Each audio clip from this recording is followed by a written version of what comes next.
Welcome to the show. This is Be the Boss of Your Money. We're going to talk a little bit about the market. I've got like my fifth really bad cold this winter, and man, this one is a doozy. So if I sneeze in your face, luckily you're just watching me on a little screen, okay?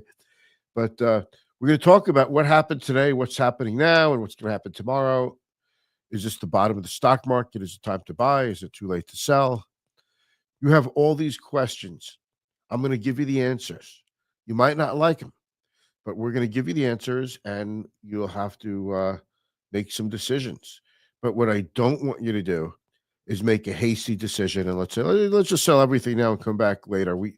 You'll never get back in, and long term, never getting back in is worse than getting out before a drop. So let's roll the intro.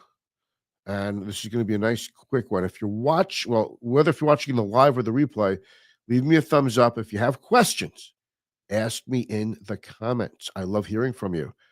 Your comments, your questions, maybe an emoji would be nice. Okay, here we go.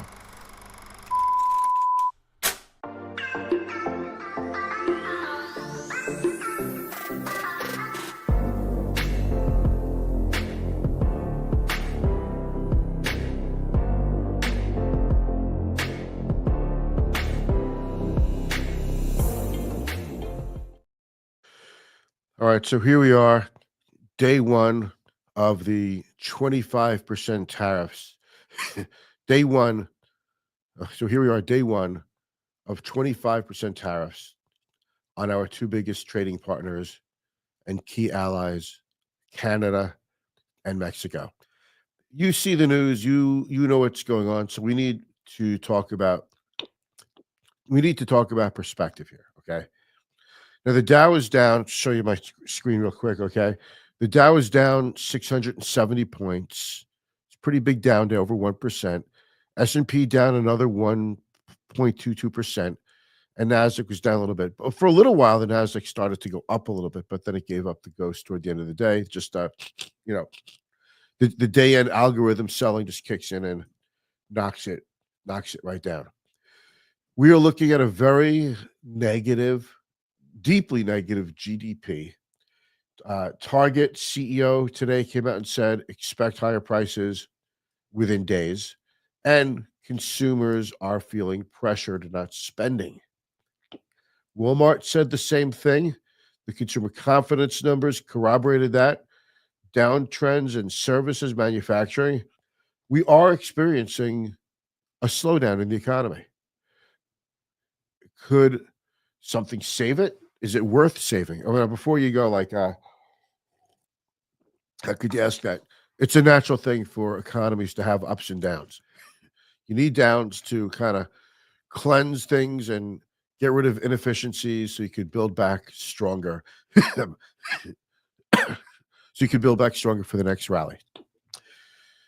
But let's talk about the tariffs. So these are wide-ranging tariffs. These are tariffs on everything coming from Canada and Mexico. Canada, I listened to Prime Minister Justin Trudeau of Canada. They're going to really retaliate and retaliate hard. The fact is, we have a trade deficit with Canada for energy because we're a big economy and we need their energy. But everything else, we actually have a trade surplus. The fentanyl thing coming from Canada, it's really, and look, I understand any fentanyl whatsoever coming over the Canadian border is a big deal, but they have a problem with fentanyl also. It's affecting them.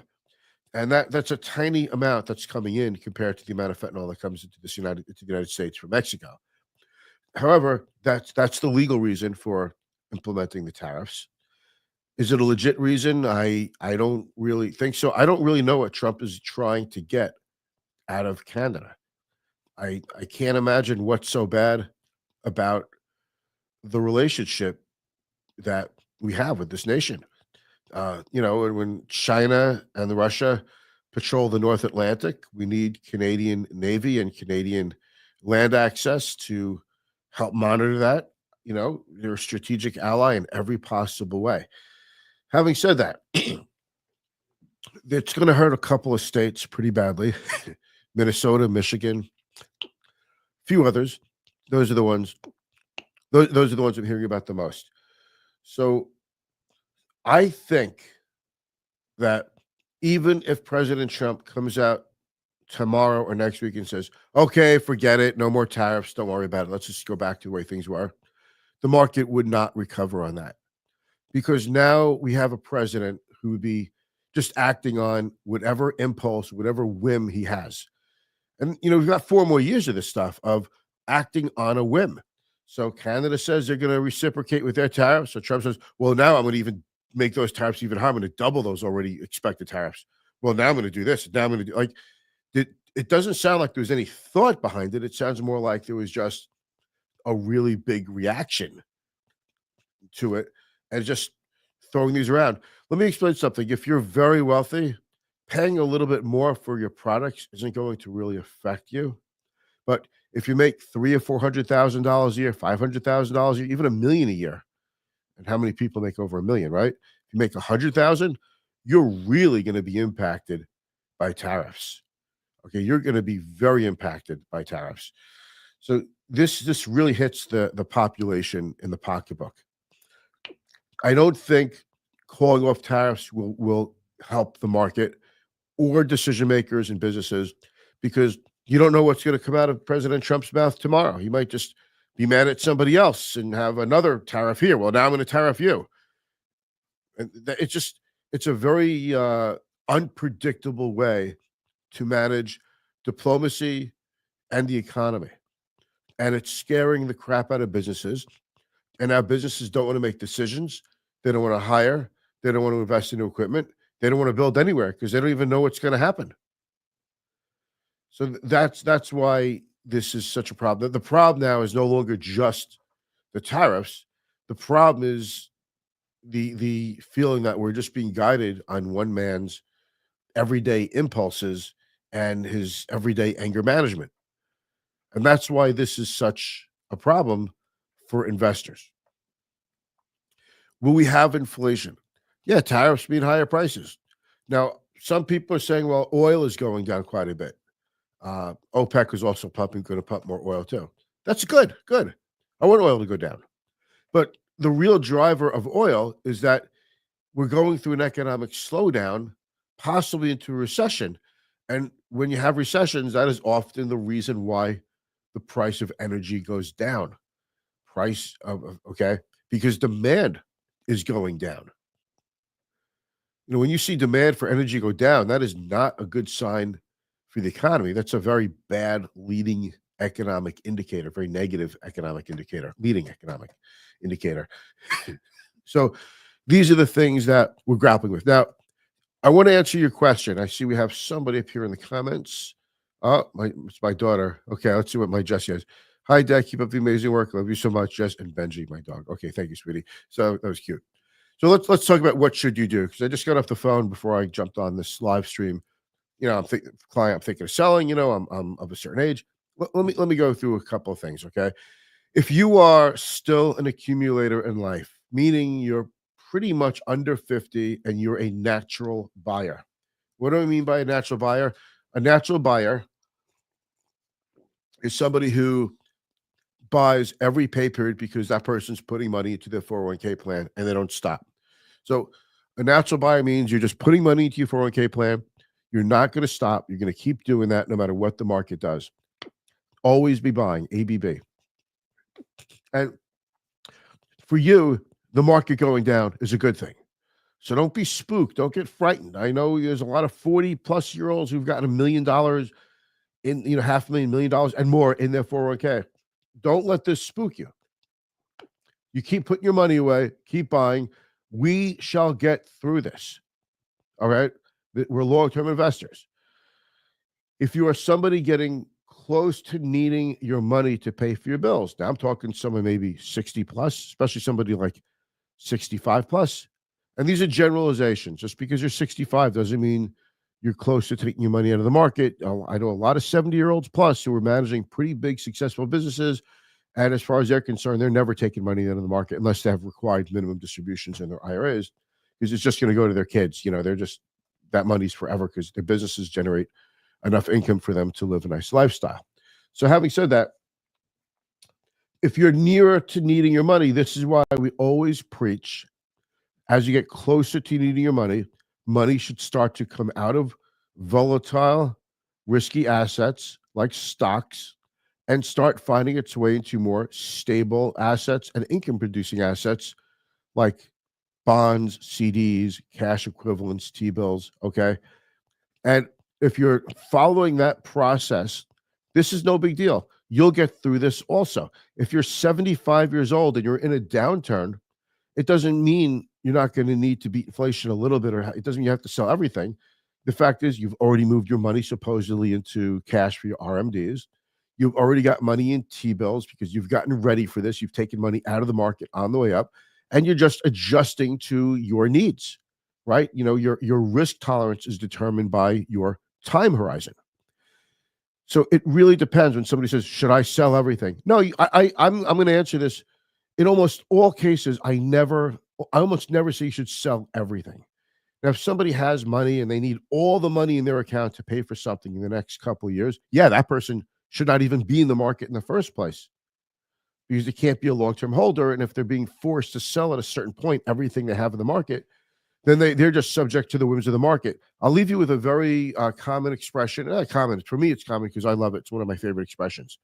What's the difference between risk and volatility? Let me explain volatility, okay? Volatility is the ups and downs of the stock market when your need for your money is very far into the future. So the market goes up, the market goes down, economy strong, economy weak, your accounts fluctuate. That's volatility because you don't need your money for a long time.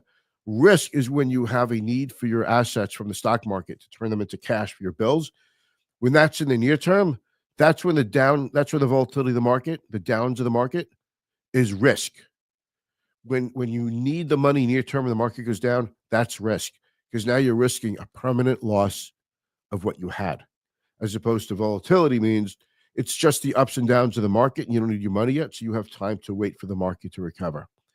So you have to decide: can you handle volatility, or are you at a point in your life where you're taking real risk? Now, every stock goes down when you see the markets plunge. Stocks just the good stocks get tossed out. You know, they throw the baby out with the bathwater, is the expression. A lot of stocks don't deserve to be down as much as they are, but they're part of an index, so they get met with selling also. There's a lot of electronic selling, algorithms, that sort of thing. So everything seems to be going down, but a lot of these stocks will come back. Now, what should you do? Well, maybe if you were, I'm going to give you an example, you were 60% stock and 40% bonds, and now you're 45% bonds and 55% stock. You could flip that back to 60% stock and 40% bonds. You could rebalance now. You don't have to wait, annually to rebalance. If you need to rebalance now, you could. It's a determination that you have to make with your financial advisor. And if you need one, you're welcome to call me. Okay. So those are the kinds of steps we want to take. The other step is to upgrade on the downgrade. When you have a stock in a sector that's pretty piss poor and was speculative to begin with and it's not doing well, consider selling that stock, taking the loss, and putting the money into a better stock in the sector. You want to upgrade the companies you have. You have a run-of-the-mill, no-name industrial company. Maybe you want to sell that and purchase something like a Caterpillar or a John Deere or an Eaton Corp or an Emerson Electric, a higher quality industrial stock. I'm not saying that that's what you should do. I don't want to come off like I'm giving recommendations, but I'm naming blue chips because you've heard of them. So use this market to upgrade your account, because best of breed type stocks of best of breed companies will be the first ones to recover. Now, should you buy right now? Like, should you just rip the Band-Aid off, hold your nose, and buy all the stocks you can with any cash you have in your account? No. Bottoming out in the stock market is not an event. It's not like it's over in one day and you go back to the races the next. Bottoming out, finding a near-term bottom, is a process. We might see a rally in the next couple of days. Then we could see a downturn again next couple of days, and we're going to have this seesaw market up and down. It's going to, if it's a true bear market that we're going into, it'll wear you out eventually. You won't have any interest in stocks. That's when you really want to put money into the market. But what should you be buying now? What should you be doing? Let me rephrase that. Should you be buying now? If you are someone who should, buy a little bit. Maybe pick up a quality ETF. Maybe buy that stock that you thought you always wanted to buy, but buy a little bit. Worst comes to worst, the stock goes up a lot and you have a little bit less than you wanted of a winner. If the stock goes down, you could buy a little bit more if the fundamentals warrant it. Now, just to remind you, there are stocks that are going down because there are stocks going down. There are stocks going down because they're going to have bad fundamentals. In a recession, companies that are economically sensitive, like industrials, financials, they typically see their earnings go down in a recession. And there are companies like healthcare and consumer staples whose earnings typically hold up in an economic downturn in a recession. Not to say they can't go down at all, but they hold up. Generally speaking, some sectors hold up better than others in a recession. You have to know if you're investing in an economically sensitive company or a not economically sensitive company. You should probably have both, right? For proper diversification, which we believe in. Now, diversification is a strategy that we use to mitigate risk, but it doesn't necessarily protect your portfolio from going down in a going down market. So if you pick a company that's a heavy duty, big, well-known industrial name and it goes down, there's probably a worry that an economic slowdown is going to hurt their earnings. They're not going to sell as much machinery or earth moving equipment or cars, what have you. But you have to be confident that their earnings will recover on the other side of whatever is going on now. This too shall pass. Relationships with our allies will be damaged and could take decades to fix. But the economy will continue to go up. And that's just the way we are. Blake, I see you out there. Thank you for the heart, my man. So you have to decide if you can take this volatility. And again, if you're young and you're investing in your 401k plan and you're just going to be buying every pay period for the rest of your career, this is your opportunity.